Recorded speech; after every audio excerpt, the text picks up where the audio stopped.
All right, we're recording. All right, thank you. Hello and welcome, everyone. My name is Jeremy Schraffenberger, editor of the North American Review. Thank you all for joining us for this very special NAR-sponsored reading from Invisible Strings, 113 Poets Respond to the Songs of Taylor Swift, which was edited by Kristie Frederick Daugherty and published at the very end of last year. It was just in time for the holiday gift-giving season by Ballantine Books. And now that it's February, we're just in time for Valentine's Day. And I can think of no better gift for your lover, your special someone, your lucky one, than this book right here. I'm going to ask managing editor Emily Stowe to post a link in the chat for everyone to purchase this book. And while she does that, let me thank her for all the work she's done to promote this event. She created great posters and social media graphics. So thank you so much, Emily, for all the work you've done. And yes, give her a round of applause. And please go buy this book. It is a tremendous collection. So tonight, of the 113 poets that are in this book, we have 18 of them here this evening to share their contributions with us, each of whom has also published in the North American Review. I'm wearing my North American Review jacket. I've got the North American Review banner. It's the oldest literary magazine in the United States. And if you're not already a subscriber, we'll post a link in the chat also to sell some magazines as well. So we have 18 poets here who are North American Review poets. I'm very happy to have them. Among those 18, we also have Kristie Frederick Daugherty, the editor of the collection, who is one of my new favorite poets, one of my new favorite people.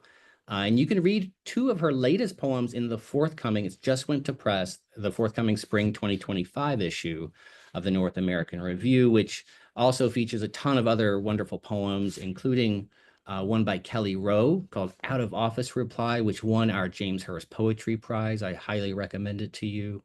It was selected by our judge and one of our contributing editors, Stephanie Burt, who is also here tonight and you will hear from later. And so I'm really happy to be connected with all these wonderful poets. Kristie and I've learned since connecting with her, we have a lot in common. We're both from Kentucky. We're both born in Kentucky. We both have lived in Southern Indiana. We're both poets, we're both teachers, and we both take popular culture seriously, including the work of Dr. Taylor A. Swift. So Kristie, welcome. Would you hop on really quick to say hello? Hello, thank you, Jeremy, for that really nice introduction. And thank you to you and the North American Review for having us all tonight. So happy to be here. That's great. So before we begin the reading proper, Kristie, could you tell us a little bit about this anthology, how it all came together? Absolutely. I just had a full circle moment as the Grammys aired this Sunday. Last year, when I was watching the Grammys, Dr. Taylor Allison Swift announced her new album, The Tortured Poets Department, and my brain just fired off. Okay, she said poets. What can we do with that? How can we grab this? How can we get people reading poetry? And my brain answered me. Sometimes it's great to have a brain that talks all of the time, sometimes not so much. In this case, it was. So that was where the conception was for the anthology. Hearing Taylor, she said poem and poetry in her songs before in her lyrics, but to put it in the title of an album was really the catalyst for thinking about this kind of ekphrastic anthology. That's great. So let's get to some of that stuff in this anthology. Just so everyone on the webinar knows, Kristie will be introducing each of our poets in turn, after which we'll take some time for Q&A. So please, if you have a question while the reading is happening, just type your question into the Q&A function. If that doesn't work, use the chat and ask them as they occur to you, and we'll field as many of them at the end of the reading as we have time for. So I am going to ask Kristie now if she would read her poem from the anthology. And then, Kristie, I'll just ask you also to just take it away from there and introduce our first poets. Absolutely. Thank you again, Jeremy. So my poem is, the title is No Invitation. First time I've said it live in public. It responds to Taylor's song Hits Different, which is on the Till Dawn edition of her Grammy Award winning album Midnights. The really cool thing about Hits Different is that the ending line is that your key in the door? Is it okay? Is it you? Or have they come to take me away? The beginning line to the opening song on her next album, The Tortured Poets Department, is I was supposed to be sent away, but they forgot to come and get me. So it's one of those things that she does where she makes her discography into something like a woven tapestry. So my poem, No Invitations. An October afternoon, we were driving, and you turned to me and said, I can act and make people believe anything I want them to believe. There was music playing, always yours, techno. Your meaning was clear, so I morphed the words into hard phonemes to thump inside the tempo, belying syntactical meaning. Heart dies by this arrhythmia. To let it live for another week seems sweet enough to hang in midair my disbelief. I forget this is not my own. How every breakup poem pays its dues to the breakup poem that came before. Here's a method to unbelieve that you were ever in the inn of in love. Gather some rosebuds, blood red. Chomp, chomp, chomp them up. Chew, vomit, let the rouge saliva drip, believing only this taste of flowers, tonguing the velvet undersides of petals. Kristie, Kristie, darling, make out with yourself. Don't listen for the key turn. Thank you. Kelly, I am going to move Lisa Faye, who has to leave very shortly, up, if that's okay. So Lisa, Lisa, are you ready if I introduce you now?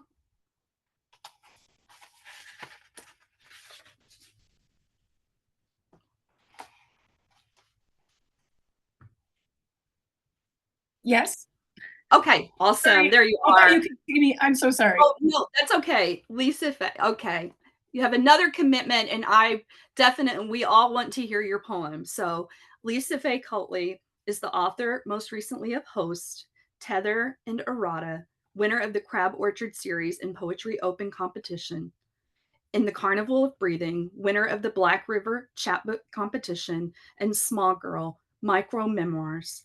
She is the editor of the recent anthology In the Tempered Dark, Contemporary Poets Transcending Elegy. Also someone I'm very proud to call my friend. Lisa Faye, if you would be so kind to share your poem with us. Thank you, Kristie. Thank you so much for all that you have done for this anthology, for all of us, for including me. Sorry, Kelly, to go ahead of you. Thanks for letting me go. Jeremy, thank you for hosting us and for making this space possible. My poem, if anyone wants to follow along with the written version, is on page 27. And yeah, thanks again for having me. Thanks for being here.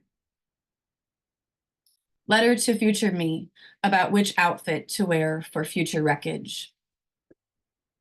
By will, each aging animal's rib cage lifts and sinks. I insist each morning now smells like spring, 1975, before I was the afterthought in my parents' makeup sex. Little matter that you come from a celebratory fuck if your parents are drunks, afraid to go or stay. Here we are then, having brought them together again so lilacs could cough purple bursts on either side of our double lot waterfront misery. You know me. Know these eye-dividing lines show I lost my youngest son this year, but I'm not allowed to scream it if he's still breathing. I dance the dog the same streets each morning, so when the sink sinks its last, I'll still have grief-free street signs to learn. I imagine every car parked on the longest stretch of our morning route now is the man who last pretended to love us. This life is the satisfaction gap between breaking a vine and full fist pulling a root. Yesterday, I wove through traffic, both windows down, hair loose, to the Menards near that last man's house to get the missionary sex equivalent of kitchen backsplash so I could return it the next day and risk the stink of more men in my mouth. I have never learned why to make the buried stay. The why you'll want that answer isn't different from the reason I've been kicking. Sleep is all I dream about now. Smell of dead carp on love's breath. The night we buried our crossed legs in the first sandbar, waist anchored to the muck of home. Do you know where our son lives now? If he lives now, I am not allowed to say losing him is losing him every time I fork filet mignon into my face, hold my head under water warm in a shower, my cheek clean against either pillow in a queen bed where the cat's a coiled snore on my hair. Soon she will die too. At night, the tiny carrots I planted reach for life like it isn't a grave. Thank you.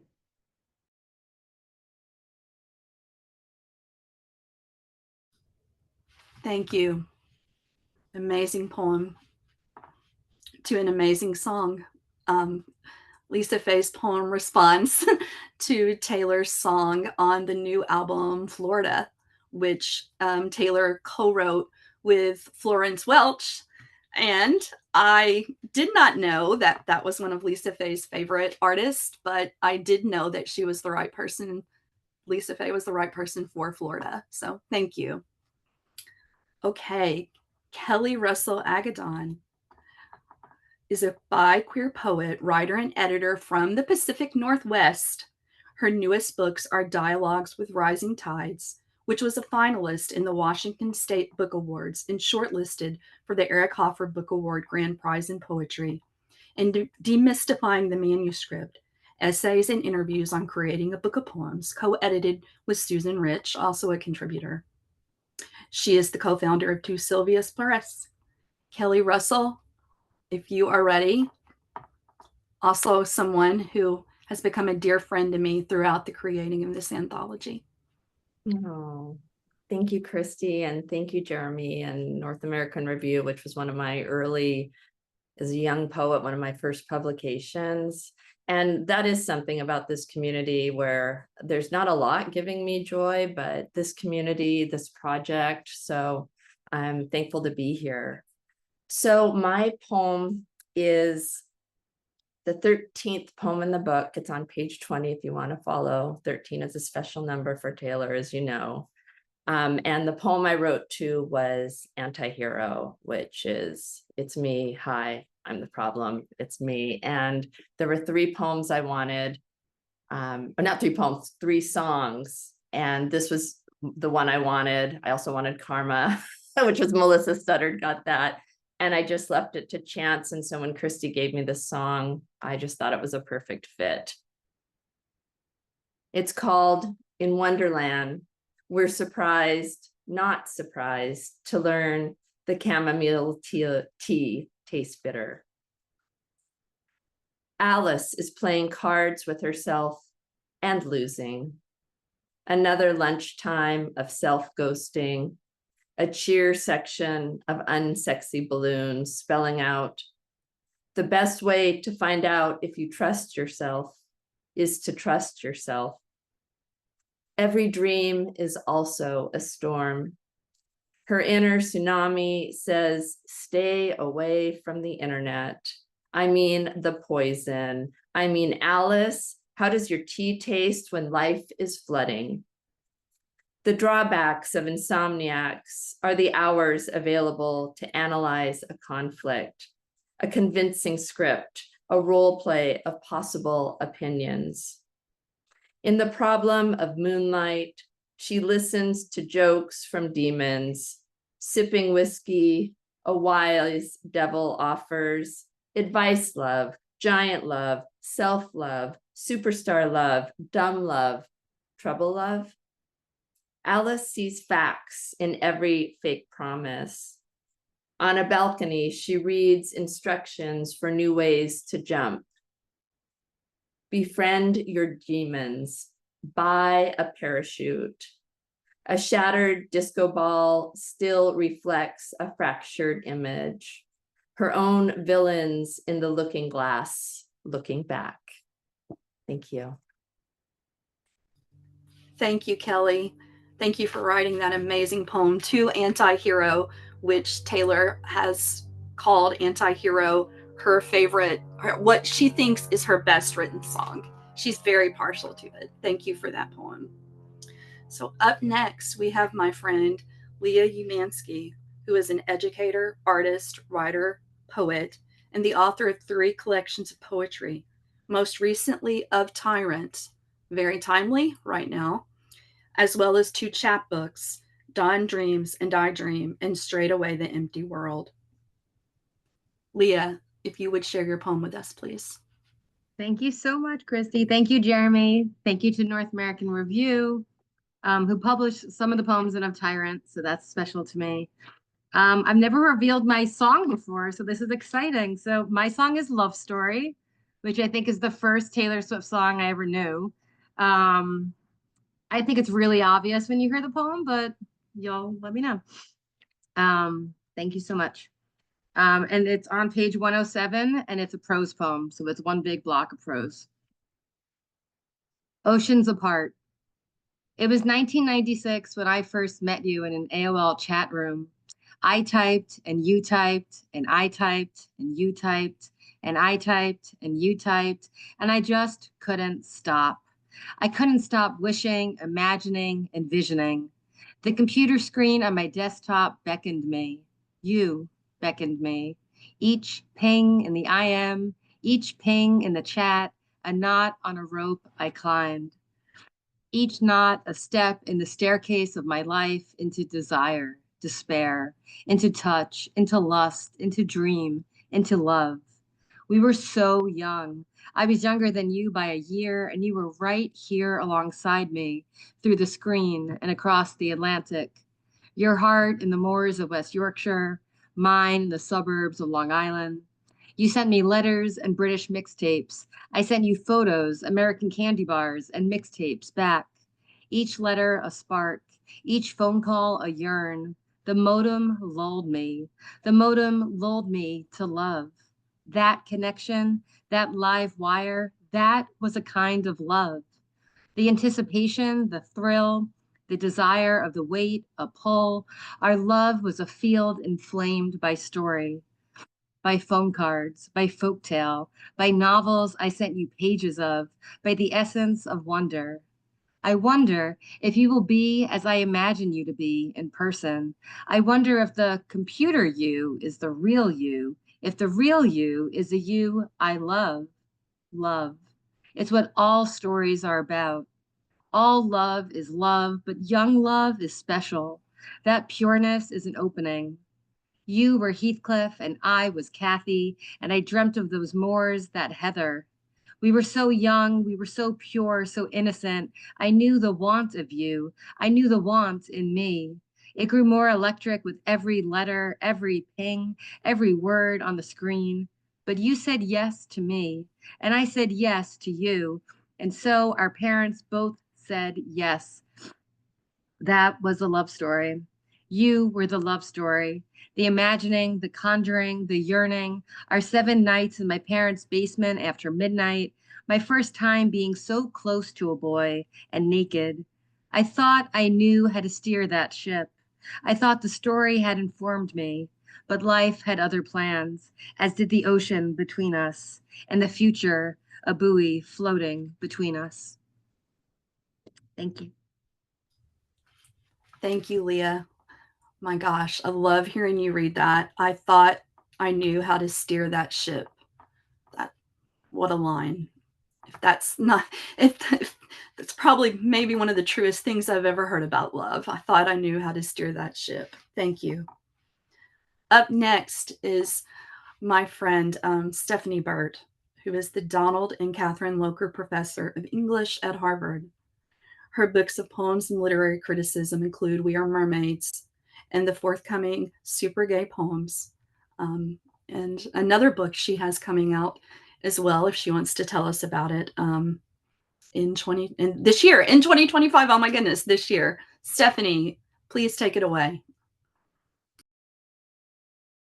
Have I taken it away?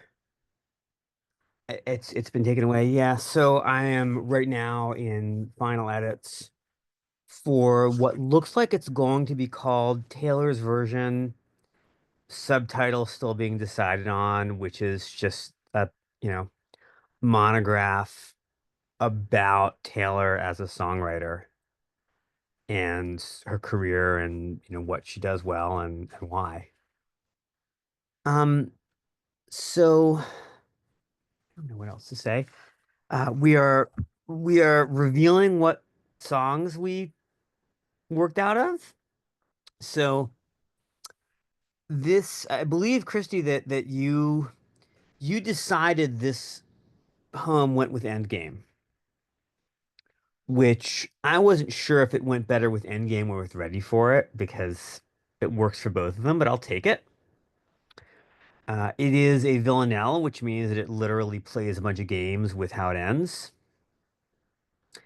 And it is very much about the transition that Taylor undertook, that a lot of us undertake at some point in our lives, from asking to be seen as innocent, as always on the side of the good and the right and less experienced, and everybody should take our side, to I've got some agency, I'm an adult, I'm kind of a mess, and I own it. And I should say that it came out of a writing exercise that we did with some of the students in our Taylor Swift class last year, in which we asked students to suggest repeated lines or phrases for Villanelle, and I promised that I would take my two favorites and write a Villanelle from them after, adapting and transforming them. And so the repeated lines here began as index cards from the students Annabelle Facey and Matt Tibbetts. The much maligned Swiftie considers her options. I think I'm in my reputation era. I crave support from friends. Commitments scare me. I try to keep the tears off my mascara. I used to share sad tales with any hearer, anyone able to hold my hand and bear me. But now I'm in my reputation era. I thought each boy who kissed me had to care a little, no, a lot. Those boys could wear me down the way hot tears dissolve mascara. They saw me as a gem and then a terror because I called them out. They wouldn't share me. So now I'm in my reputation era. I slink and stare and shine. I'll be your mirror or else your boa constrictor. You can wear me. I lick my lips and hiss through new mascara to tell you the toxic truth about love. Just dare me. I'll keep you watching now. Don't try to pair me off or up or down. You can't repair me, and I know I can't fix him. He can't snare me. I'm done with tears. They can't touch my mascara. I'm finally in my reputation era. And keep it here. Keep it here. Keep the camera here because kitten. This kitten is named Frog, and this kitten came into the world a few months after Tortured Poets Department. Kitten. Thank Kitten. you, Stephanie. That reading. Oh my gosh. Let's go back to the Bluebird in Nashville, and I want you to hijack the mic. That's a deal. I don't think that would be well thought of by the songwriters who arranged their week or year around their chance to play there. Let's That's just go all back right. and hear more songwriters. Exactly. Also, you. this kitten. The kitten is This- amazingly cute This and very, kitten. very Taylor themed. Kitten. Thank you, Stephanie. Yeah. Up next, we have Christopher Citro, who is the author of If We Had a Lemon, We'd Throw It and Call That the Sun, winner of the 2019 Anti-Venom Poetry Award, and the maintenance of the Shimmy Shammy. Christopher, if you would, please share your poem with us. Thank you, Kristie. Thank you for making this anthology happen. It's been such an amazing experience. Thank you, Jeremy, for hosting this. Thank you to the awesome North American Review. I'm so happy to be here with you all tonight. It is really wild to actually say it out loud because we've been not doing that. But my poem, or the song that I received to respond to, is You Belong With Me. And when I got that, I walked around the neighborhood for the summer listening to it over and over and over again to re-inhabit it, including playing it aloud with my partner. And we would come home and my partner would play it on the piano because she's a pianist. And it was a very immersive experience. I was trying to re-inhabit. I watched the video as well, and I was trying to re-inhabit what it felt like to be in love during high school, which was in no way difficult. It's always like slightly below the surface. So my poem is on page 100, and it's called You're So Gross and I Love You. Frankenstein must still be alive because stomping around, two arms out for love, makes such sense in our patchwork of woven together skins. I wear shirts with longer sleeves so my hands feel less alone. I'll make a boat out of my body and you can step inside. Push at blue water with your palms. I want to wake with you beside me. Watch you open your eyes, my face an inch from yours.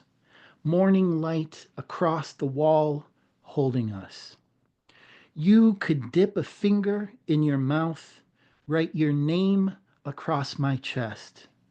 I reach for the pillow, form the shape with my arms where you belong. I dreamed you've come home. We'd have a home.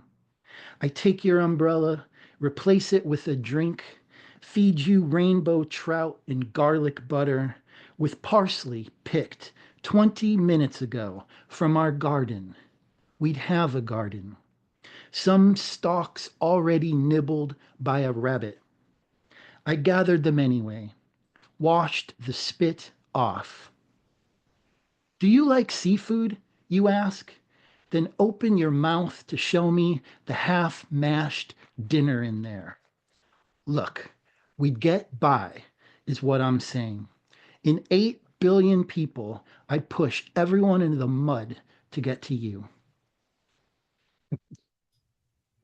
Christopher, thank you for that reading. And your last stanza has been going through my brain so often in the last month.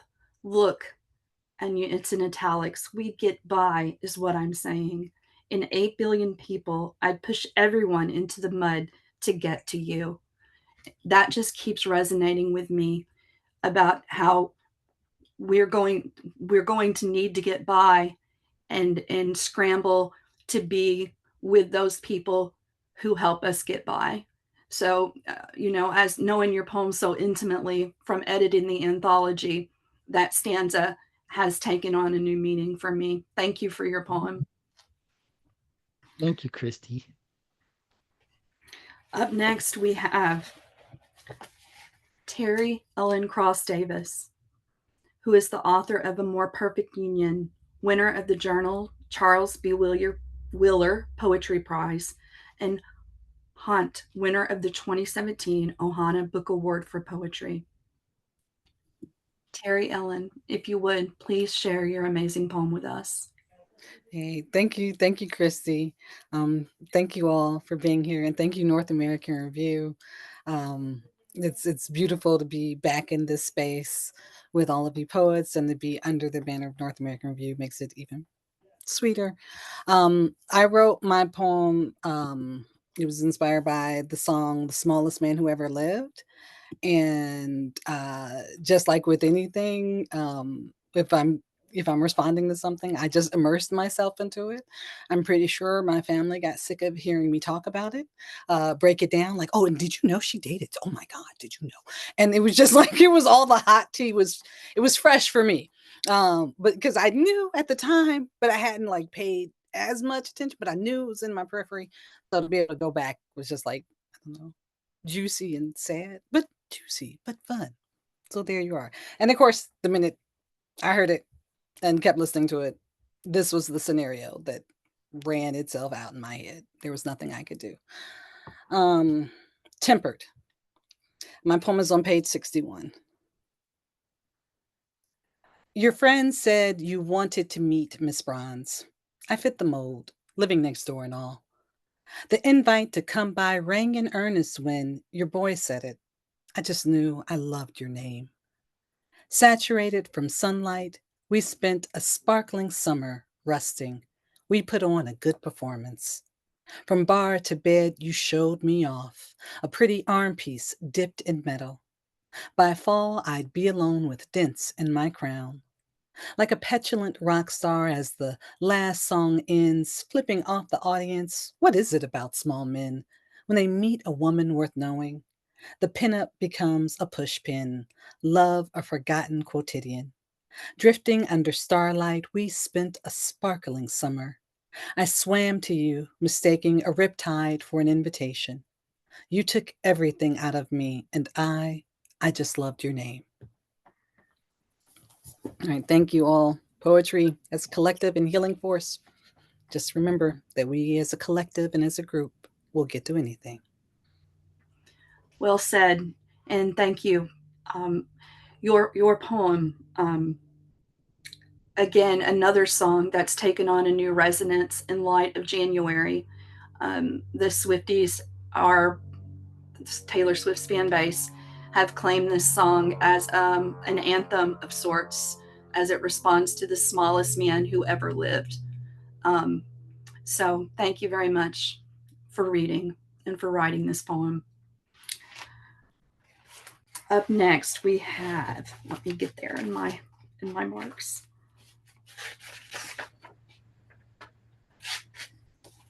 We have January Gill O'Neill, who is an associate professor at Salem State University and the author of a book that has been living on my nightside table, Glitter Road, which came out last year, Rewilding, Misery Islands, and Underlife. January, if you would, please share your poem with us. Oh, thanks, Kristie. And thanks, Jeremy and North American Review. And, you know, it's so great to hear everyone read their poems. It's just feels very intimate for us. So I'm with Terry. I mean, we need connection and community, and this is awesome. My puppy is sitting in my lap, so who knows what's going to happen.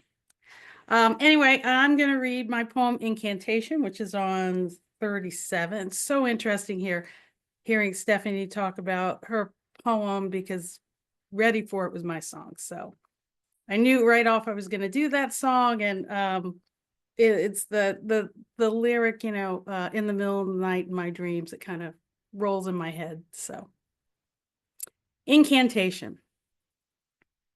I know desire like a firefly's flicker against night's deep purple, or the ghost light glow that inhabits a dark room, claiming the space between you and me, soul and moon. You dream me animal, I dream you breath. All wilderness and astonishment, the air thick with magnolias. My heart whispers your name back to the stars, flutters like wing beat inside my ribs. We green, we unfurl, threaded fingers ready under velvet midnight. Let darkness be our only witness. January, thank you so much. That ending, first you dream me animal, I dream you breath, and then let darkness be our only witness. Ah, so good. Thank you.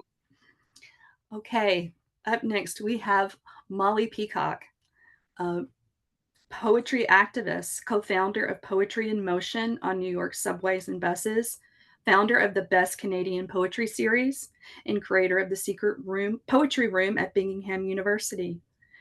She's the author of 8 volumes of poetry. Most recently, her new book, The Widow's Cranbox. Molly, you have the floor. Thank you so much, Kristie. And it's wonderful to meet you, Jeremy. This is the 3rd Invisible Strings reading I've participated in. And so it feels more and more familiar to me, and it's lovely to see people I've only met through this anthology. I have a serious poem. It's written in response to closure, and I'm going to read a little tiny bit from my mini essay in the back of the book and then read the poem. And in that little essay, I say, death can be like a breakup. And I have to say, I hadn't really thought about that until I kept thinking about closure. 3 years ago, I lost my husband to melanoma. We'd known each other since our first date at 16. And at 19, we were each other's first big split up. We didn't marry until we were 45. But because our marriage began as a teen romance, the ghost of that early breakup haunted his death. In the song I chose for this anthology, the person who was broken up with is getting over it. So this is a poem about getting over it, and also about how you have to respond to people who are giving you condolences, but wanting you to reflect their place of sorrow that they're in, even though as a widow, you may be getting over it. I don't need your letter. I was letting you go for years before you let go of me. Yes, I'm getting better. 28 years together, cried for 28 years when you died. No, I haven't received the last letter you will never write. Yes, I'm getting better, I say to your friend, and watch him seeking your ending in my face. But I glow now with the freedom I feel, though I can see him searching for my sadness, or rather his sadness in me. But I am getting better. I don't need your measure anymore. I don't need your unsent letter. When illness forced you behind a scrim, you started to leave me before you left. Death forced a whole moon cycle where I cried every day with a secret pleasure to feel my feelings as I felt them. Now, with a strange, bright openness, I've turned to your friend, surprised by the ending I've earned. So that's I Don't Need Your Letter, which is on page 116. And just a shout out to some Canadians and a New Englander who are attending this reading, to Bonnie Reedinger and Kathy Borey from Canada, Linda Dawn Pettigrew from Canada, and Sandra Morris from Canada too. Molly, thank you for that beautiful reading and for joining us again. I love hearing you read your poem. And so true, right? How often we look into other people's faces expecting to see, that we want to see something reflected there. So good. And I can hear closure in this. Like when I read it, I can literally hear the song Closure in the way you read it. Very musical. Thank you, Molly. Okay. Next we have Ruben Casada, who is a poet and editor of the award-winning anthology Latinx Poetics, Essays on the Art of Poetry. His poetry and criticism appear in the New York Times Magazine, the Best American Poetry Series, Seneca Review, Harvard Review, and elsewhere. His recent collection of poetry, Brutal Companion, won the Barrow Street Editors Prize. Ruben, it's all yours.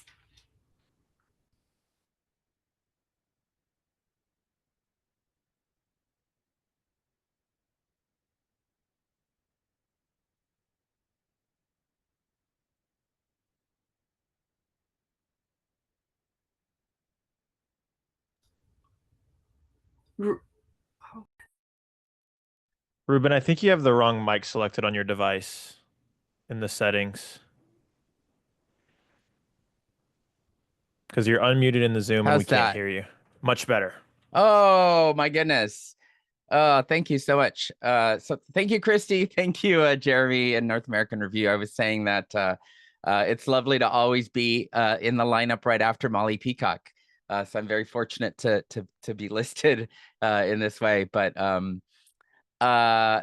thank you for having me. This poem was written after Taylor's song "Say Don't Go," and it's one of the songs from the Vault, which it was something that was fairly new to me. But the poem, the song seems so hopeful, but also the perspective seems so singular that I wanted to find a way to bring in a different voice, or to bring in both voices, because this Taylor song is about this desire, this hope for someone to just stay. And she keeps repeating that, if you would only say don't go, I would stay forever.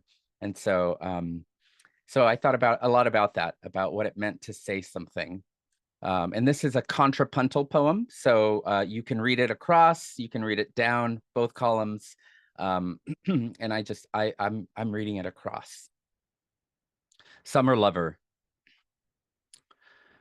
Everything I say, everything I say, we remain the same, my love.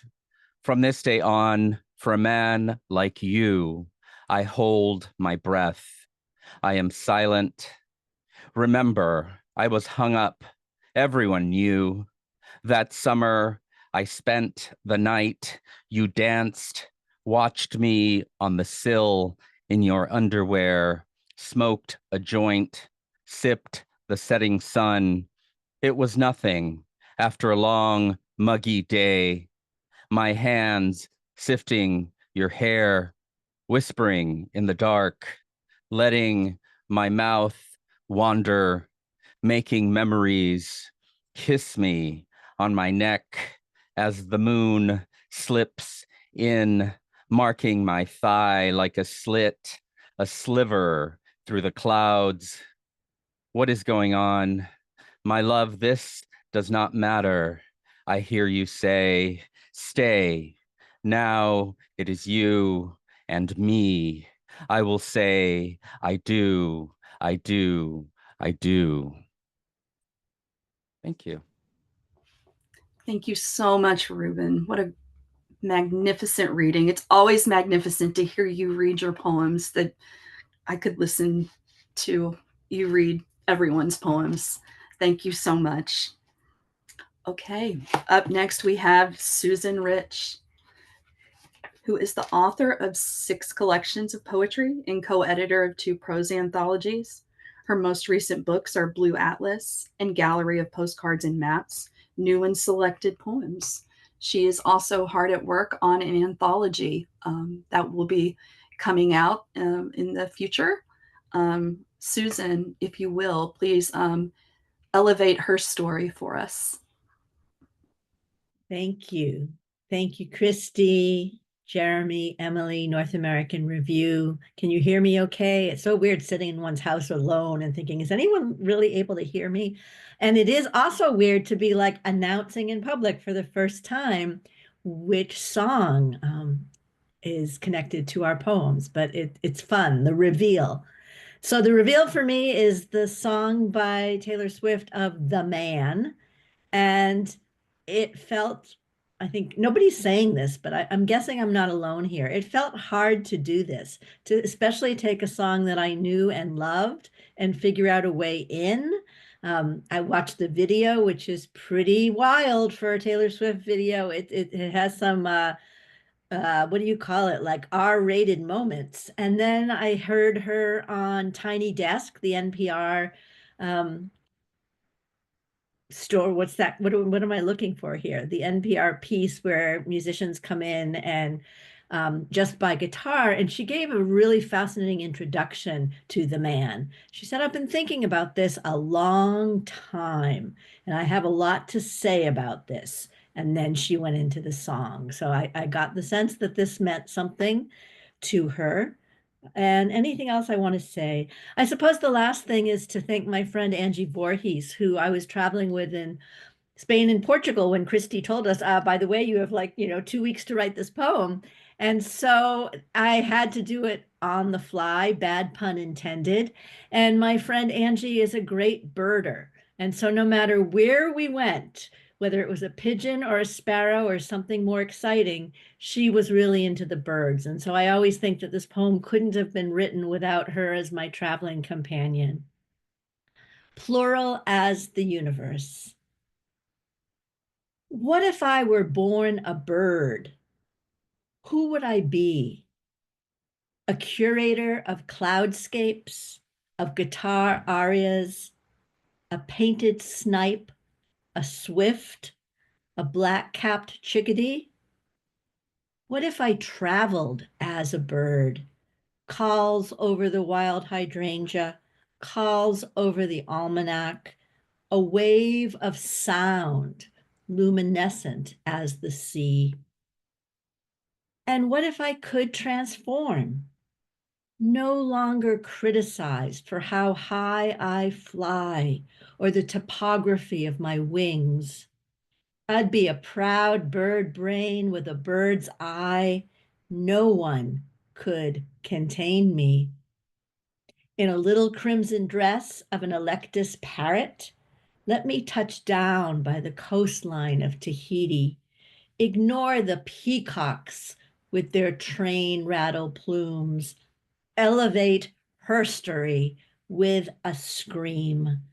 I rise above the aviary, the alpha, the heart-battered me.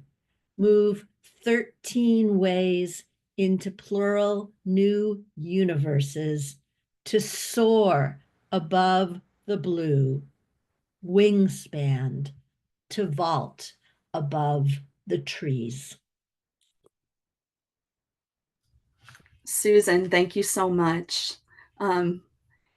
Talking about being alone and wondering, being weird. As the poems were coming in, I was sitting home alone reading them, and I'm prone to screaming and screeching and making noises. When I read things I like, I keep my animals in a state of perpetual unknowing. But when I came to the ending of your poem, to elevate her story with a scream, I screamed. So thank you. Wonderful poem. Can I just say one last thing, which a group of swifts, the bird, the swift, a group of them is called a scream. So how perfect is that? There were all of these connections between Swift, the bird, and Taylor. Oh my gosh, that's wow. It's so cool when things work out like that. Yeah, thanks for sharing that. Up next, we have my very first poetry mentor at Vermont College of Fine Arts, Natasha Sahay. She was the person I chose in 2003 when we had to list whom we most wanted to work with. Natasha was at the top of my list. She's scholarly and she is a fantastic poet. Natasha was born stateless in Munich, Germany, and grew up in New York City and New Jersey. She is the author of 4 books of poems, most recently, The Future Will Call You Something Else, and a chapbook from Dialed Editions. She has also published a postmodern poetry handbook, Windows and Doors, A Poet Reads Literary Theory, and a memoir and essays, Terrier, Love, Out of Place. Natasha, if you would please read your poem for us. Thank you. Can you hear me? Is the sound good? Yeah? Okay. Kristie, what a pleasure. Congratulations and thank you so much for including me or making this happen, and Jeremy for this event. So I write poems spurred by language. I tried listening to songs, Swift songs, and that didn't do it for me. So I started reading lyrics. And when I found the lines, I wake up, I'm alive, I thought, that's it. So that it's from an old Taylor Swift song titled Beautiful Eyes. I don't think she collected it into an album. So that was my method. My poem is titled Whereby in Reply. And there's an epigraph, and the epigraph is sanguine is my motto. You probably know sanguine means cheerful, and it's related to the word for blood. I wake up, I'm alive. I get up and brew some chai. Imagine blood that looks like paint in a picture of the sky. Every artist's work holds a spot to catch the eye. Javelinas eating berries, their sausage sweet when fried. Swords with cherry blossoms swung by vengeful samurai. Cardinals and tanagers tumble to the ground while you alone deny. Our days are overdrawn in the ruby bank of time. And everyone we know, swift or slowly, dies. Forgive me if I oversimplify. Thank you. Thank you, Natasha. Love the ending. Are you aware that Taylor has a famous chai cookie recipe? Were you aware when you wrote that? I didn't. I wasn't. I didn't know. That's it just happened. Yeah. Thank you. Okay, we have Carrie Salerno, who is the executive director and publisher of Alice James Books. She is the author of Shelter, Tributary, and the forthcoming this year, The Hungriest Stars. Carrie, if you would share your poem with us, please. Thank you so much, Kristie. And thank you, Jeremy, Emily, Trey, Rachel, everyone at North American Review. I just have so much love for you all. And to everyone reading tonight, too, it's just a pleasure to be with you. Some of you again, some of you just now tonight. But it's just, it's really so wonderful, this group that we have here that Kristie brought together. And thank you too for all the attendees here tonight, everyone that's here for the reading. Just appreciate you. And it's like reveal time. I feel like it's go time. My heart is pounding. I don't know how to feel about this. I feel like I'm not prepared to talk about my song, but my poem, which is on page 52, is in response to Taylor's song Tolerate It, which is from the album Evermore. And Kristie, I feel like this album came out right before the pandemic, like the December before or like November before the pandemic. Am I right? So Folklore No. and Evermore came out during the pandemic. During, yeah. Yes, they Yep. came out during. She managed to, during the pandemic, to make 2 albums, and while everyone, a lot of people were doing puzzles. So yes, they're both pandemic albums. Thank you. I really appreciate that assist. And the song is very piano forward. And I kind of think of it as sort of like a love vibes don't match song, although it's much deeper than that, but I'll just say that and then I'll read my poem. It's called No Table I Could Dress. When informed, it was the very dish best served, cold, cold, the kind of cold no mouth can tolerate, not even when the object beneath the stone tongue is detained with rough persistence. It got me wondering what that meant specifically in terms of deliberate harshness, in terms of pulling the frost-polished organ meat from the bottom of the chest freezer and plunking it over the hand-blushed bone china, leaving it to lie as it fell. Baby, you know I'm a sucker for clean lines, perfection, and detail. Would you gorge on what I served before its crystals denatured, before the heart, the liver, the little kidneys clumped, iced together, became a sunk and weeping creature? There's a lack of confidence, too, in my desire to give it over, something so 0 Kelvin about that motion. Baby slugs on the porch, ambrosian under the glow of twilight, mistaking the moon for blue, sun when they surfaced, and on the black top purpled, hardened to the concrete with purpose. Still, I can't bring myself to mash their tough jelly bodies. What tartar, what head low stuck in my chest, what shaved raspberry having been drenched in liquid nitrogen, all in service to you. Lack of warmth on its salver, a drawing down from what's tender, pounded into submission against the kitchen counter, a categorization of as many words in as many weeks that might render the retreat of whole seasons, slow in their bleaching, the frosted street slick without salt. How long were we out? Whatever, I can warm anything by stepping in on it, I told myself, the power of my tongue thrilling me. Everything I knew, I still knew. My breath coming easily, unfurling flowers along its blue path, bringing the hellebore to heal. Yet, in all that ascendancy, I can't from the dead place I placed you undeaden you.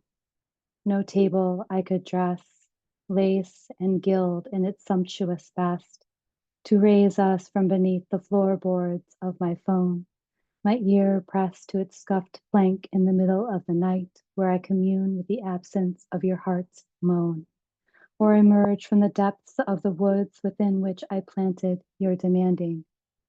Which woods were those again? And here's me cursing. It's true, I was lost more than once within these trees, and all around me, snow without track, everything having been covered, iced, and packed, and just visible the white dagger of my breath, the shiver of limbs, their rubicund hearts buried deep in the ground's blood-soaked chest. I sang to myself then to keep the fear away. I remember it working. I still sing, trembling, keep the freezer closed, lock back my capacity to serve everything cold. Your mouth at my ear, your frost kiss, its mulish winter rose. Thank you. Thank you so much, Carrie. This poem is just Folklore and Evermore. It captures the tone of the album so well as Tolerate It. And then that last stanza, again, so timely. I sang to myself then to keep the fear away. I remember it working. I still sing. Up next, we have Christopher Salerno, professor, editor, and author of 5 books of poetry. His most recent book, The Mangrave, won the Lexi Rudinovsky Editor's Choice Award from Persea Books and is available now. His trade book, How to Write Poetry, a Guided Journal, is available from Callisto Media. Christopher, share your poem with us, please. Thanks so much. Thank you, Kristie, and thank you, Jeremy. It's such an honor to be here and to be in this community and to hear these reveals and these wonderful poems. I'm so grateful for that. And also, it's another song from Evermore, which I've just learned was recorded kind of down the road from me here in the Hudson Valley. It was like kind of a interesting recording at I guess Aaron Dessner from the National has a recording studio near his home up here. So it's kind of a neat little factoid to find out. My song is called Champagne Problems, and which is a breakup song, essentially. And so I kind of wrote to that. And my poem is called Since You Can't Spell Disaster Without Desire. It's on page 92. Find yourself a lover who insists on sitting in the theater long after the film is over, after the credits have crawled past gaffer and wrangler and grip. The movie's about a newly minted woman spy who saves the planet from a terrifying weapon that threatens all of humanity. In Act 3, the final scene, she takes the night train home to DC, lugging her body like a suitcase full of moss. She gets over a lover. Humanity is spared from the brink of disaster, goes on shimmering. Champagne flows. At dawn, people sober up to the sound of cathedral bells and redemption at the door. May you find yourself a lover who never leaves their seat until the house lights come on, until the ushers sweep the popcorn around their feet.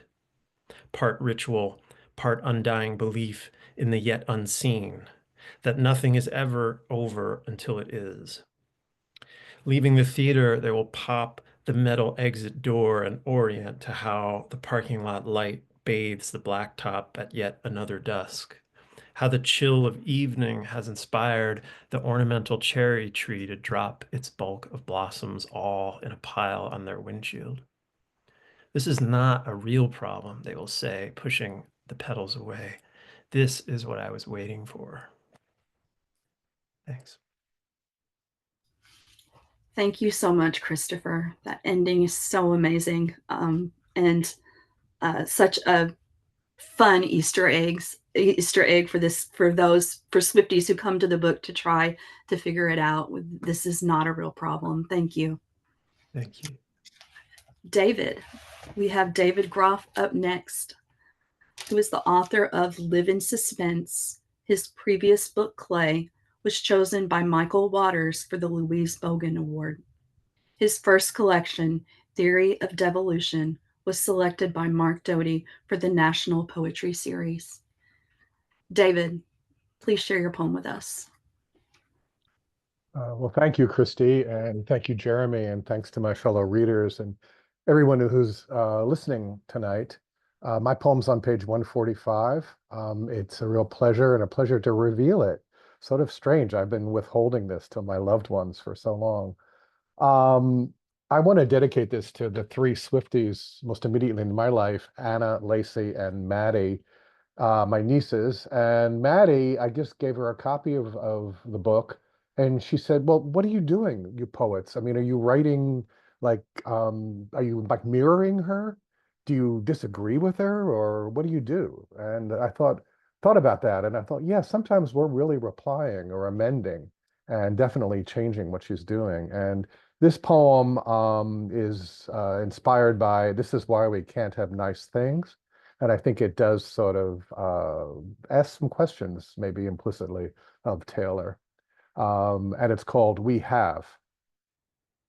You and I, we have no West Egg mansion shiny with money, where Gangster Jay, with his fake fancy name and attitude, his high-class crap and cunning guests, waves his display like a trophy, a lure across the bay for Greenlight Daisy, who never truly lets him dock until she breaks him of his having with the stiletto of her carelessness, then lifts her bubbly glass to toast her own shrugging, shatterproof heart. We have no swimming pool, no view, no body of water to yearn across, no square feet for even a tiny party, no flutes in the Formica cabinet, no dish unchipped, no spoon unbent, no graying chair that will not give too much, nothing on the walls but dust. Having nothing really present but our bed, sprung, worn down, and weighted with what is one-on-one and mostly true. The two of us, shabby and sleepy, as we swim to the dock we built and share, with all its splinters and ragged seams, lying in our own green light. Thank you. Thank you, David. And like the ending line of Gatsby, so we beat on boats against the current, borne back ceaselessly into the past.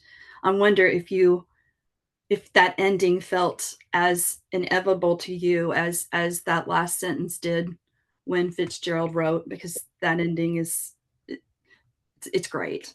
Lying in Yes. our own green light. Thank Thanks. you. Classic. Thank you.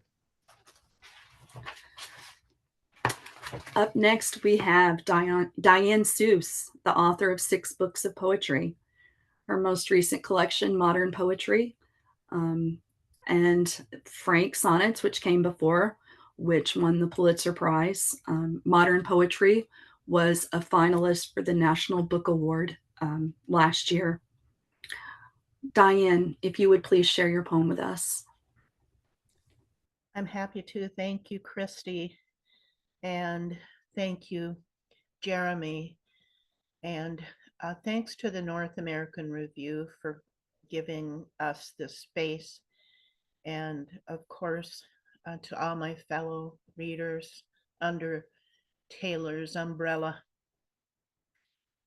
Just briefly, my song was I Can Do It With a Broken Heart. Gee, I can't imagine why I chose that. Haha. But I love the song. I didn't know much about Taylor Swift, to be frank.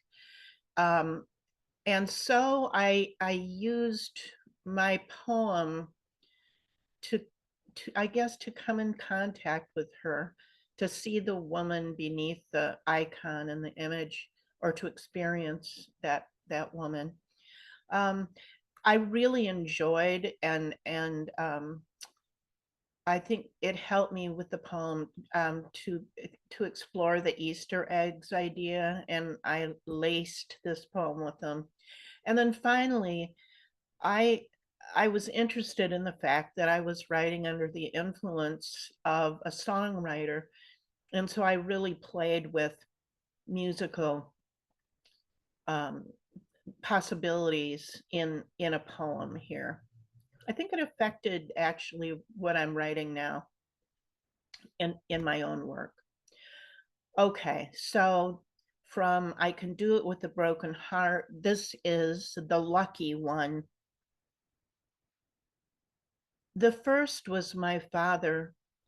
They carted him away in his blue suit, speckled with rhinestones of dew.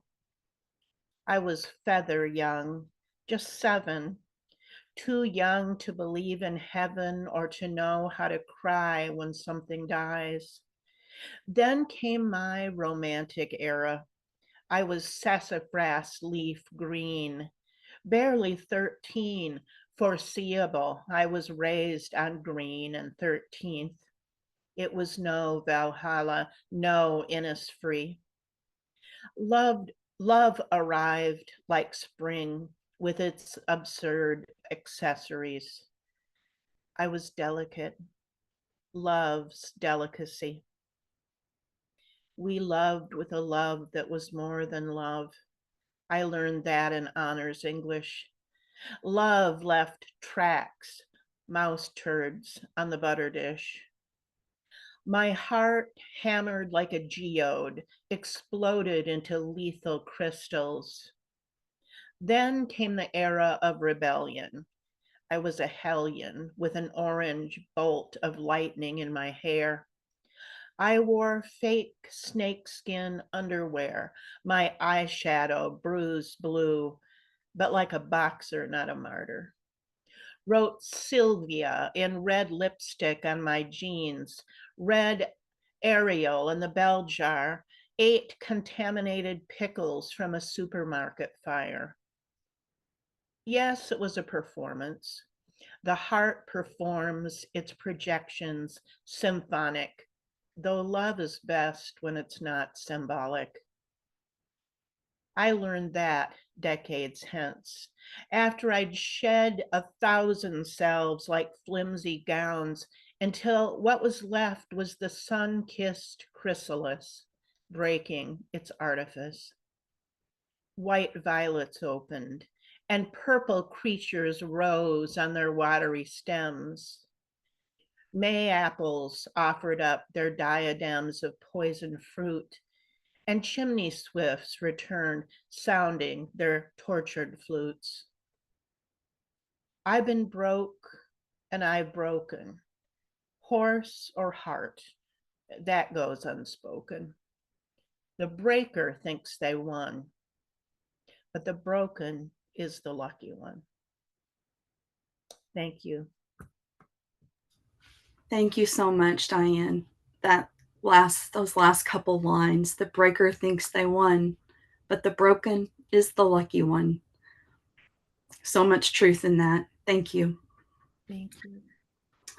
Up next, we have my friend, Janine Olet. Janine, I always murder your last name, and it's so easy. It's just Olet. She and I are both Vermont College of Fine Arts graduates. She is a person whom, when I met, I remember the moment that I met her. I remember the very moment because I knew I was in the presence of a real writer. And at the time, I was a graduate assistant. So I had already graduated, and I was coming back, and I was helping and speaking. And it was really a spark to meet Janine, and I'm not surprised that her career has done so well. Her lyric memoir, The Part That Burns, was a 2021 Kirkus Best Indie Book and a finalist for the Next Generation Indie Book Award in Women's Literature. She is also the author of the picture book Mama Moon. Janine, if you would, please share your poem with us. Thank you so much, Kristie, and North American Review, Jeremy, and every poet who's here tonight sharing your work. It's an incredible honor to read with all of you. Also, I wasn't expecting to talk about my song, but I'm kind of happy to.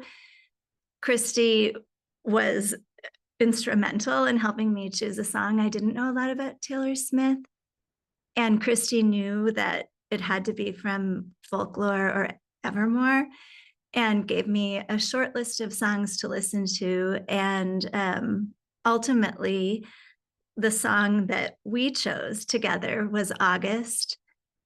And I think that, for me, that sense of fleetingness that August explores, that sense of preciousness that we can't hold on to.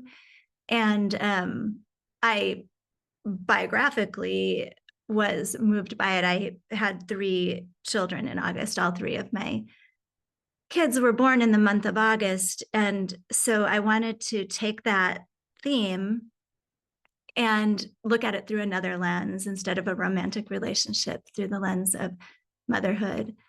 And I also put in a ton of Easter eggs.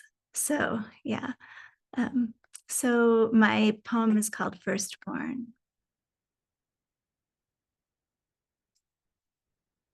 Light travels at the speed of light, no matter what. But the rains came hard that summer. The crab apples dropped early, and you were 4 days late. How happy I was, just 22 and already holding everything I ever needed. I gave you all I had, my chin, my voice, and my middle name, Marie, which means beloved.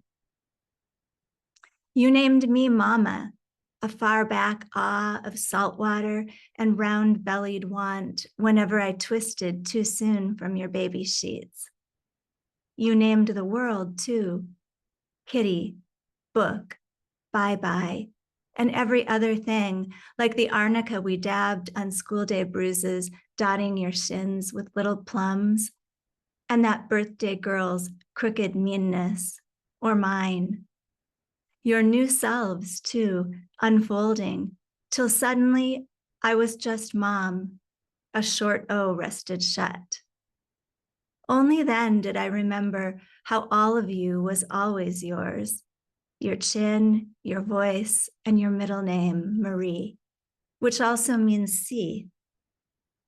All seas have two shores, one close, one far. But aren't seas also circles, like the moon? Look how easily she slips through this familiar darkness we both hope under, and those old stars too, 13 billion years of light, steadfast and ours. Thank you. Thank you so much, Janine. Still always get choked up at the ending. Every time I read it, so wonderful. Thank you for sharing. Our last poet tonight is Evie Shockley, a poet and literary scholar. Her 6 collections of poetry include Suddenly We, winner of the NAACP Image Award, National Book Award finalist, Semi-Automatic, winner of the Hurston Wright Legacy Award, finalist for the Pulitzer Prize, and The New Black, winner of the Hurston Wright Legacy Award. Evie, please take us home with your poem. Thank you so much, Kristie and Jeremy, North American Review, fellow poets, sister poets. It is very deeply wrong for me to be following all of these great poems.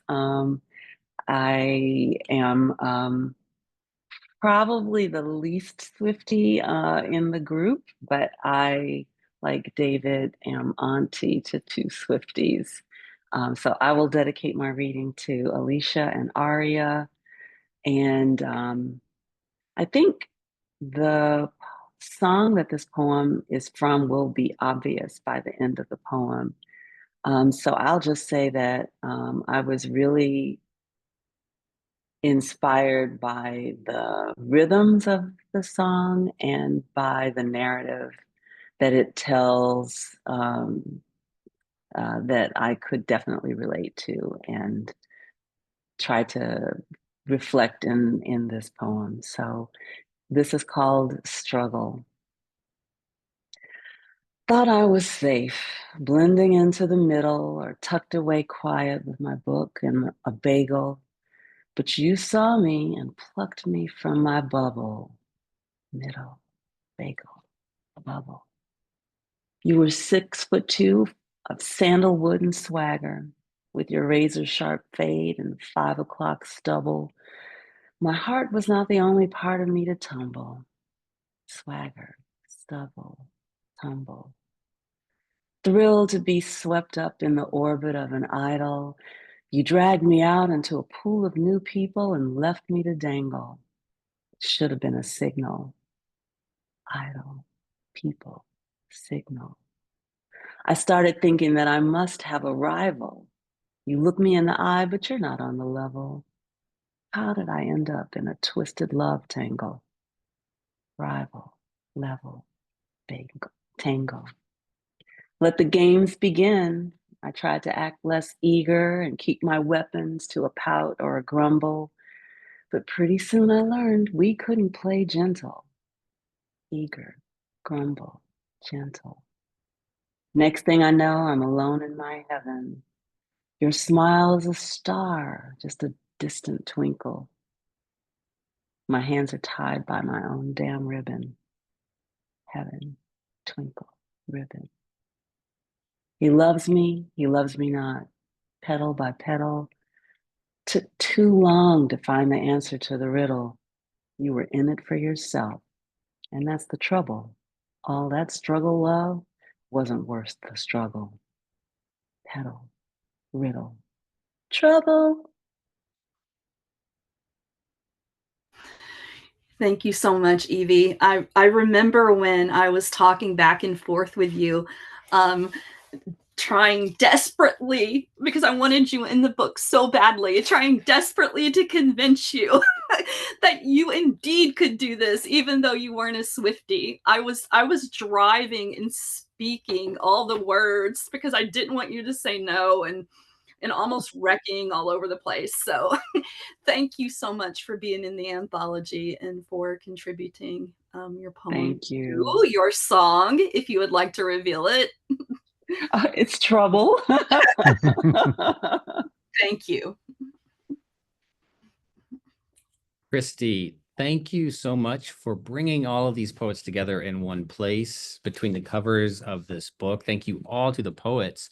We have about 8 minutes or so before we're going to wrap up. And so if anybody has a question, you can drop it into the Q&A. And I'll ask Emily if you wouldn't mind putting a link again to purchase this book just in time for Valentine's Day. And also maybe another link to the North American Review. We would love to get some more people subscribing and reading more work from poets like these. Let me read a question we have in the Q&A, and then I'm going to, just to forecast this, Kristie, I'm going to ask you what's next in the universe of Taylor Swift and poetry. But for now, let me read the question from Jim, who says, I'd be interested to hear more about how this collection was actually put together. It seemed to him like everyone involved got the commission of sorts. So maybe you can talk a little bit about coordinating all of that. We've heard a little bit about this from the poets themselves, but talk about that origin. And then also the panelists, if you have any responses you want to give as well, or if you have questions for each other, by all means, we can do that too. So Kristie, maybe start with the initial answer. Absolutely, sure. I'm the first person. I ran the idea by Stephanie Bird, who has left, and woke up with an email introducing me to her agent and suggesting that the two of us had a lot to talk about.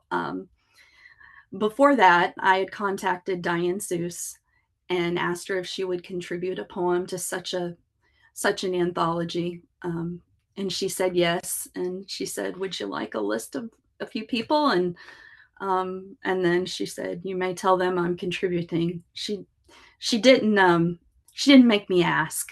She didn't make me ask her, can I tell people you're contributing? And that was so kind to not make me have to ask that question. She just offered it. And I started collecting, as you can see behind me, I have books, a lot of slim volumes of poetry that I've been collecting since I was a teenager, of contemporary poets. I'll get teary, I really will. And I started contacting people who live on my shelves and who have made a difference to me in my poetry journey and in my life. And they kept saying yes. The thrill of a lifetime, truly. And I'll leave it open if anyone else wants to say anything.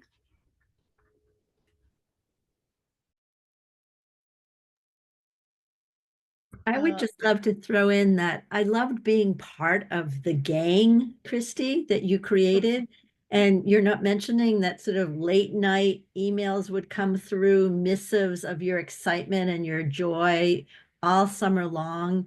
And you inspired me in many ways, but one of them was I was like, I want to do an anthology. I want to put a gang of my favorite poets together and hang out and somehow kind of have a theme. And so my book that comes out in December that I'm editing is an anthology of poems about birds. And so the bird poem for Invisible Strings was the first one, but Kristie manifested for me in a way different than any anthology I've ever been in, that you're kind of creating this magical event where the poems in Invisible Strings would not have been written had you not asked us. And so it's not just bringing the poems together that we pulled through our old files and found. Everyone in here said yes to you because you made this seem like such a positive experience, which it was. Thank you, Susan. Thank you very much.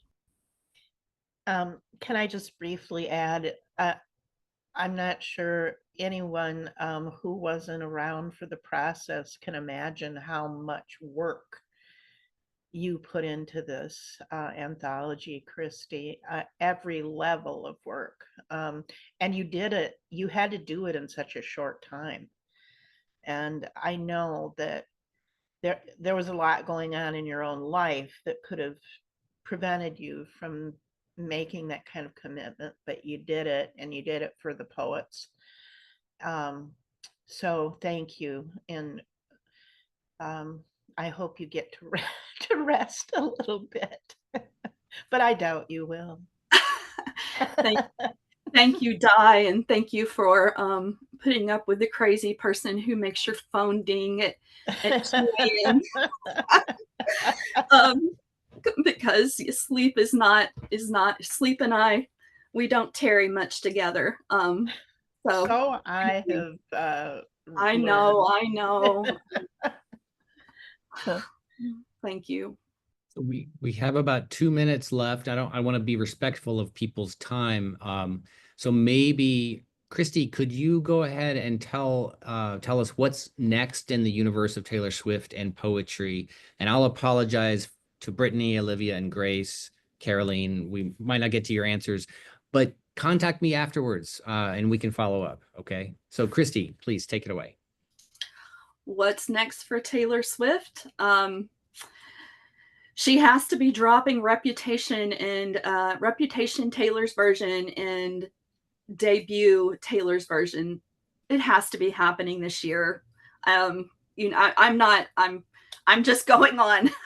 I don't know anything for sure with Taylor, but I would think that it really does have to happen this year just because of the patents and things that's going on. What's next for 113 Poet Invisible Strings is the Swift Alert game, which is coming out, where 13 poems from this anthology will be pushed to 2 million app users, thanks to the kindness of Kyle Muma, who is a Duke business graduate, who is running this game for us to promote poetry. So thankful for him. I am in talks to begin a podcast where I interview everyone from the book, with the hook being, hey, come on, read your Taylor Swift poem. And then after the break, let's talk about your poetry. Let's talk about contemporary poetry, and let's talk about why it matters. That's an important topic. It always is, but it's really an important topic now. Why does poetry matter? Why do we need our poets? So I'm working on that. Also, fingers crossed, I might have an agreement with Swift Alert, or possibly with Swift Alert, to run something that he is creating, to run something called Swift Lit, where users of the app can receive poetry on the weekly and Easter egg out, illusions, right? We know what they are, but they can Easter egg out these things in poems and answer a weekly quiz. So, I think we have a Taylor Swift hook, and can we keep getting more readers to contemporary poetry? I hope so. But no matter what, I'm so proud of this anthology, and I'm so thankful for all of the contributors for writing on such a deadline, such an intense deadline. I know. Thank you all. And Jeremy, thank you. Thank you so much for providing this space for us tonight together, and to celebrate and to share language. Thank you all. Please go out, buy the book. And happy Valentine's Day in advance. All right. Good night, everyone.